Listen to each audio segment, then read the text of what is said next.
अगर आपके घर पर भी किराएदार रहता है, अगर आप भी अपने किराएदार को बार बार किराया देने के लिए ताकीद करते हैं, तो यह खबर आपके लिए है। मामला मध्य प्रदेश के छतरपुर का है, जहां एक किराएदार ने अपनी मकान मालकिन की हत्या कर दी, उसे मौत के घाट उतार दिया। और जब वजह पता चली तो हर कोई हैरान रह गया, क्योंकि मामला सिर्फ किरायों के पैसों का था, जिसको लेकर विवाद हुआ और विवाद ने उस जघन्य वारदात को अंजाम दे दिया।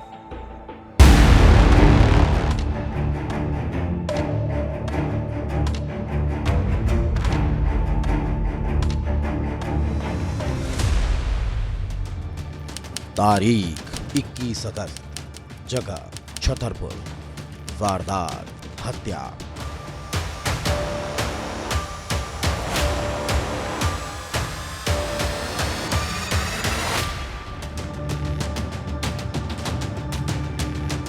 छतरपुर की विश्वनाथ कॉलोनी। दोपहर का वक्त था। अमूमन इस वक्त गली मोहल्ले में थोड़ी शांति रहती है। यहाँ रहने वाली 60 साल की शर्मन पाठक भी अपने घर में आराम कर रही थी। उसे अंदाजा नहीं था कि दरवाजे पर मौत खड़ी है। दोपहर के करीब 12:30 बज चुके थे। इसी दौरान 2 नकाबपोश बदमाश घर में घुस आते हैं। शर्मन घर से बाहर निकल कर आती है। एक नकाबपोश के हाथ में धारदार हथियार बका था। शर्मन कुछ समझ पाती, इसके पहले ही हमलावरों ने उस पर हमला कर दिया। पूरे घर में चीख पुकार मच गई। शर्मन की बेटी उसे बचाने आती है, लेकिन हमलावर उसे भी घायल कर देते हैं और शर्मन की बेरहमी से हत्या कर फरार हो जाते हैं। अच्छा, बगा उसके हाथ में था। हाँ, यही तो मुंह इधर बंद। डला था। हम जब आए थे वो भाग चुका चेहरा था। देख लिया था आपने? नहीं देख पाए चेहरा। तो आपको किसने बताया फलाना? इधर बताया ना, इधर आंटी लोग रहती थी। अच्छा, काय से भागा है वो? पैदल। पैदल भागा। और बाकी मोहल्ले वाले नहीं आए निकल? मोहल्ला वाले पूरे खड़े थे, सब लोग लगा रहे थे, कोई नहीं लगा ही नहीं रहा था फोन। फिर आप पुलिस के पास जब चौकी पहुंचे फिर कितनी उधर देर से लेके आए हम, जब आए सराय ले उनको लुबा के आए। तुरंत आ गए थे? हाँ। दिन दहाड़े घर में घुसकर हुई हत्या से हर तरफ हड़कंप मचा हुआ है। हर कोई हैरान था, क्योंकि शर्मन पाठक का ऐसा किसी से कोई विवाद नहीं था। उनकी हत्या कर दी जाए, फिर हत्यारा कौन है, ये सवाल हर किसी के जहन में कौंध रहा था।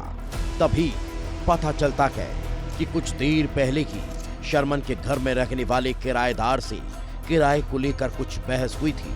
किराएदार महेश राय के लोन को लेकर विवाद भी था, जिसमें शर्मन पाठक गवाह थी और वो महेश से किराए और लोन के रुपये जमा करने का दबाव बना रही थी। तो क्या किराएदार ही इस हत्या का मास्टरमाइंड है?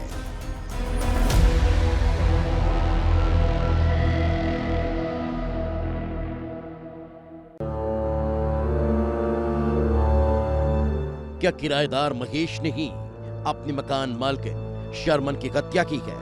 लेकिन सवाल ये भी उठ रहा था कि क्या सिर्फ किराए और लोन की चंद रकम के लिए कोई हत्या क्यों करेगा? सवाल का जवाब जानने के लिए तफ्तीश तेज हो चुकी थी, पूछताछ जारी थी। तभी एक सीसीटीवी फुटेज सामने आता है, जिसमें ठीक उसी वक्त जब शर्मन की हत्या हुई, महेश घर से भागते हुए नजर आ रहा है, जिससे साफ हो चुका था कि हत्यारा कोई और नहीं बल्कि शर्मन के घर में रहने वाला उसका ही किराएदार है।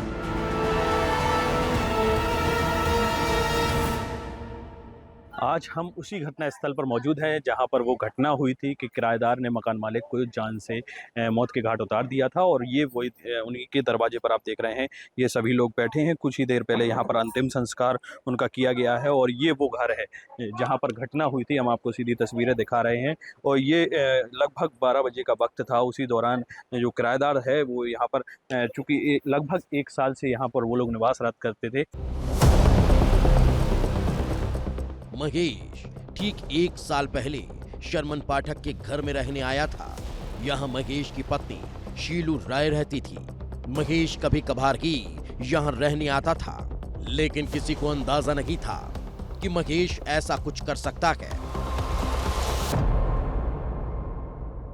लेकिन पति पत्नी के बीच में आपसी संबंध अच्छे नहीं थे, जिस कारण से लंबे समय से वो यहाँ पर युवक नहीं रहता था और वो कल मौका पाकर यहाँ पर आया और उसने मकान मालिक को मौत के घाट उतार दिया। और उनकी बेटी भी मौजूद थी, उन बीच बचाव किया जिसमें उनको भी चोटें आई हैं, लहूलुहान हुए हैं। और यही वो घटना स्थल है जहाँ पर उनको मारा था और उनकी मौत हो गई थी। पुलिस मौके पर पहुंच चुकी थी, हैरान थी क्योंकि हत्या बड़ी ही बेरहमी से की गई। आसपास खून के निशान बता रहे थे कि हत्यारे के मन में कितना गुस्सा और नफरत भरी पड़ी थी। बेसिकली बहुत सारी चीज़ें तो अंदर की जो कि इन्वेस्टिगेशन का मैटर है, तो उसको पूरा रिवील नहीं किया जा सकता। वहाँ पर जो घटना हुई है कि जो किराएदार था ये काफ़ी समय से बाहर था, उसकी पत्नी वहाँ रह रही थी, कल ही वो बाहर से आया है और वहाँ पर सडन प्रोवोकेशन में किस तरह की घटना हुई है तो जब सारे पक्षों से बातचीत हो जाएगी तब क्लियर होगा। सर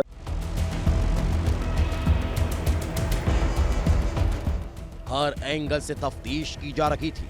सवाल यही था कि क्या वाकई में किराए के रुपयों को लेकर ही विवाद था या फिर इस हत्याकांड के पीछे ऐसी कोई वजह थी जो अब तक सामने नहीं आई। और इसी बीच एक ऐसी कहानी भी सामने आई जिसमें हर कोई हैरान रह गया। कहानी का एक सिरा आरोपी महेश राय की पत्नी शीलू से जुड़ा था तो एक हिस्सा मकान मालकिन शर्मन की बेटी बाबू पाठक से। कहा जा रहा है कि महेश राय उस दिन शर्मन को मारने नहीं बल्कि बाबू पाठक को मारने आया था, क्योंकि उसे शक था कि बाबू पाठक का और उसकी पत्नी के साथ अवैध संबंध है। महेश की पत्नी शीलू यहाँ करीब 1 साल से रह रही थी। ज्यादातर वक्त वो अकेली ही रहती थी। यही वजह है कि महेश ये मान रहा था कि शीलू और बाबू के बीच नजदीकियां बढ़ चुकी हैं। इस हत्याकांड ने पूरे इलाके में सनसनी फैला दी। शुरुआती जांच में जहां किराए के विवाद की बात सामने आई, वहीं अब इस विवाद ने पूरा नया मोड़ ले लिया था। अब बड़ा सवाल यही था कि क्या हत्या के पीछे की वजह किराए को लेकर विवाद ही था या फिर इसके पीछे कोई गहरी साजिश थी। आरोपी महेश राय का इरादा अपनी मकान मालकिन शर्मन को मारना था या फिर असली निशाना उसका बेटा बाबू पाठक था।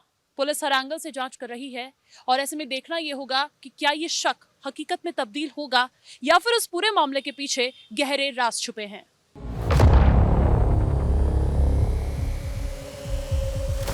हकीकत क्या है, हत्या की असली वजह क्या है, इसका खुलासा जल्द होगा। लेकिन इस घटना ने हर किसी को हैरान कर दिया, हर किसी को डरा दिया कि आखिर मकान मालिक और किराएदार के संबंध इस तरह खून से भी रंग सकते हैं। ये वो रिश्ता है जो परिवार से भी ज्यादा मजबूत है। किराएदार और मालिक एक दूसरे के भरोसे घर छोड़ देते हैं, लेकिन इस भरोसे का कत्ल इतनी बेरहमी से होगा किसी ने सोचा भी नहीं था। विस्तार न्यूज के लिए सुबोध त्रिपाठी की रिपोर्ट।